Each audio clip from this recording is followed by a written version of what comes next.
নমস্কার, আপনাদের মুখোমুখি আমি চন্দন আবার চলে এলাম নতুন একটি প্রতিবেদন নিয়ে। হ্যাঁ, অভিযোগ, মারাত্মক অভিযোগ, বিস্ফোরক অভিযোগ, নক্কারজনক অভিযোগ। কার বিরুদ্ধে অভিযোগ? মহারাজের বিরুদ্ধে। কার্তিক মহারাজ, যিনি বেলডাঙ্গা ভারত সেবাশ্রম সংঘের দায়িত্বে আছেন এবং সবচেয়ে বড় কথা, বিজেপির সক্রিয় কর্মীও তিনি। বিজেপির সঙ্গে তার একেবারে পুঙ্খানুপুঙ্খ যোগাযোগ এবং এক দলবদলু নেতা যিনি এখন বিজেপিতে গিয়ে রাজ করছেন, তার একেবারে কাছের মানুষ। এই কার্তিক মহারাজের কীর্তি শুনলে আপনারাও অবাক হয়ে যাবেন। হ্যাঁ, তিনি কি করেছেন?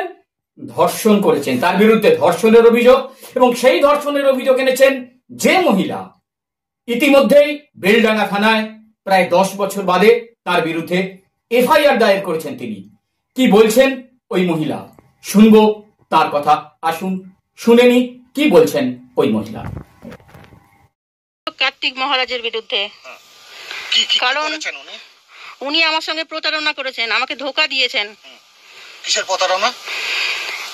আমাকে ওখানে কাজ দেবেন বলে নিয়ে গেছিলেন চাণকের স্কুলে। হ্যাঁ, চাণকের স্কুলে একটা কাজ দেবেন বলে নিয়ে গেছিলেন। আমি ওখানে যাই ওই সেই আশায়, কাজের আশায় যে আমাকে একটা কাজ দেয়া হবে। এটা কত সালে?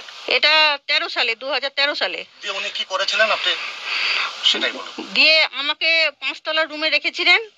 দিয়ে হঠাৎ রাত্রিবেলা একদিন আমার রুমে এসেছিলেন, দিয়ে আমাকে প্রস্তাব দিয়েছিলেন এবার আমার সাথে সম্পর্ক করো। এবার আমি তো বাড়ি ছেড়ে, সবাইকে ছেড়ে উনার আশ্রয়ে শরণাপন্ন হয়েছিলাম। সেই কারণে উনার সমস্ত কথা মানতে রাজি হয়েছিলাম। ওই সময় আমার কোনো উপায় ছিল না উনার কথা মানা ছাড়া। সেই যে আপনাদের সম্পর্ক কতবার হয়েছিল মনে আছে? সেই সম্পর্ক মোটামুটি 6-7 মাস অবধি হয়েছিল সম্পর্ক। আমি তো 12 সালের ডিসেম্বরে ওখানে ঢুকি এবং 13 সালের জানুয়ারি থেকে আমাকে সেশন শুরু হয়। তখন ওই প্রাইমারি স্কুলের শিক্ষিকা হিসেবে ঢুকিয়েছিলেন। এবার আমাকে ওই 13 সালের জুন মাসে আমি যখন প্রেগনেন্ট হই, আমাকে অ্যাবর্শন করানো হয়েছিল এবং আমাকে অ্যাবর্শন করানোর জন্য হাতে পায়ে ধরা হয়েছিল। আমাকে প্রাণ ভিক্ষা দাও।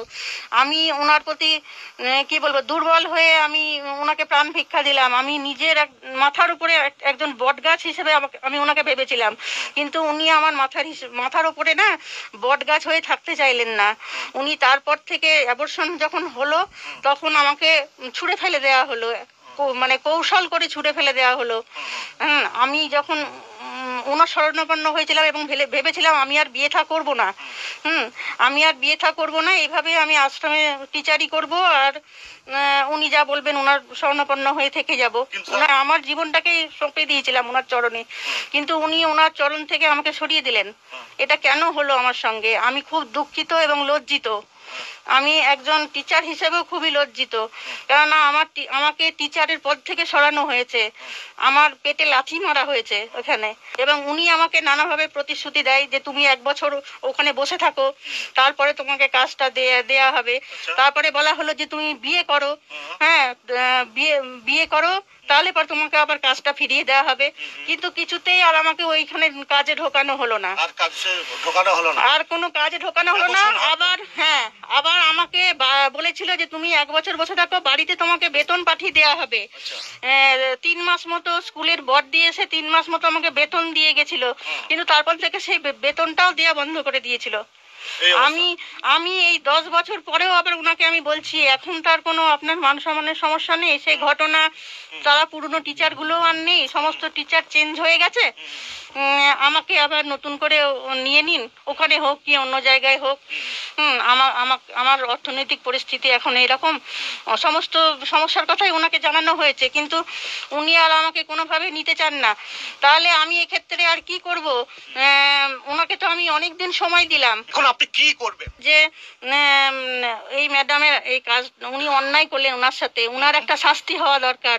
যে সময় ওনার অত বড় শাস্তি হওয়ার কথা ছিল, সেই জায়গা থেকে উনি বাঁচিয়ে আনলেন তখন, তাহলে ওনার জন্য কেন উনি কিছু করলেন না? যার বিরুদ্ধে অভিযোগ, সেই কার্তিক মহারাজের কীর্তি কিন্তু কম নয়। একেবারে বিজেপির বিভিন্ন কর্মসূচিতে এই কার্তিক মহারাজকে কিন্তু আমরা দেখতে পেয়েছি। হ্যাঁ, একটু মনে করে দেখুন, বেশ কয়েকদিন আগে কলকাতার রাস্তায় শাসক দলের বিরুদ্ধে সাধুদের নিয়ে তিনি রীতিমতো প্রতিবাদে পথ হেঁটেছিলেন স্বামী বিবেকানন্দের বাড়ি পর্যন্ত, সিমলা স্ট্রিট পর্যন্ত, এবং সেখানে গিয়ে শাসক দলের বিরুদ্ধে তাকে প্রতিবাদ দেখাতে আমরা দেখেছি।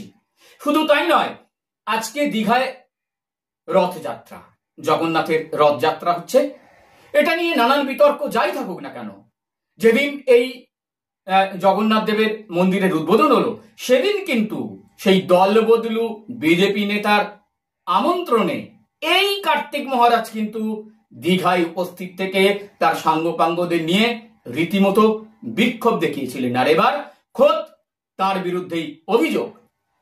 কিন্তু তার সঙ্গে যখন টেলিফোনে আমি কথা বলি তখন তিনি এমন একটা ভাব দেখালেন যেন ভাজা মাছ উল্টেই খেতে জানেন না, একেবারে ধোয়া তুলসী পাতা।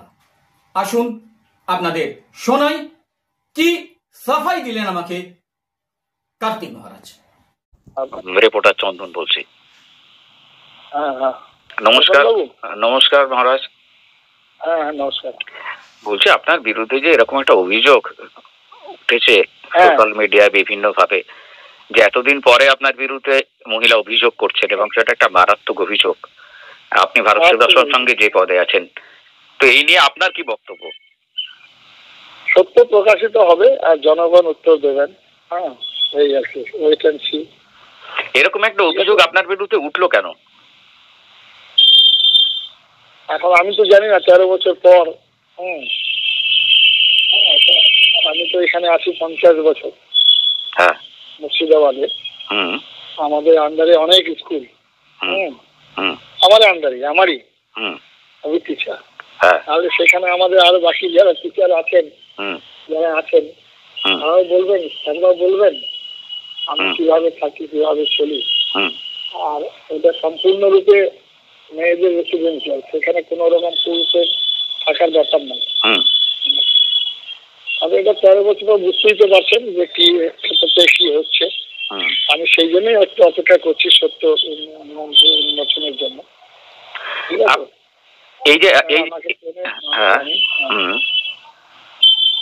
এই যে এতদিন পরে আপনার বিরুদ্ধে এফআইআর করলেন মহিলা, এই সম্পর্কে আপনার কি বক্তব্য? সেটাই তো আমার বক্তব্য। আপনার যেটা বক্তব্য সেটা আমারও বক্তব্য, যে এতদিন পর কেন। কিন্তু সঙ্গে সঙ্গেই বলতে পারেন উনি আবার ওনার যে শ্বশুরালয় বহরমপুরে বিরাট ধরনের, সেখান থেকে ডিভোর্স হয়েছেন। তারপরে আর আমি তো ওখানে আমাদের যারা আরো আছে স্টাফ, তারা বলবেন। ঠিক আছে, আপনার কি মনে হয় যে আপনার নামের সঙ্গে জড়িয়ে ভারত সেবাশ্রম সংঘের নামটাও সামনে চলে এসছে? হ্যাঁ, এটাই তো। এর আগে তো ভারত সেবাশ্রম সংঘ, রামকৃষ্ণ মিশন, ইসকন এসব নাম বেরিয়েছিল। সেটা ওয়েট এন্ড সি, একটু দেখি কি হচ্ছে।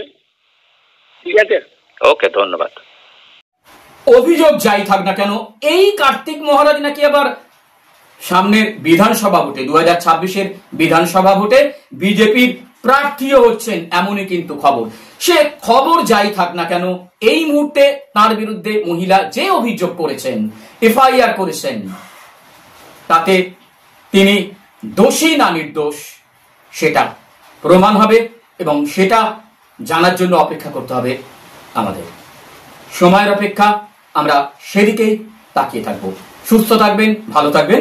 আমার এই প্রতিবেদনটি যদি আপনাদের ভালো লাগে অবশ্যই আমার ইউটিউব চ্যানেলটি সাবস্ক্রাইব করার অনুরোধ থাকলো, এবং এই প্রতিবেদনটি শেয়ার করবেন, কমেন্টস করবেন, আপনাদের মতামত জানাবেন।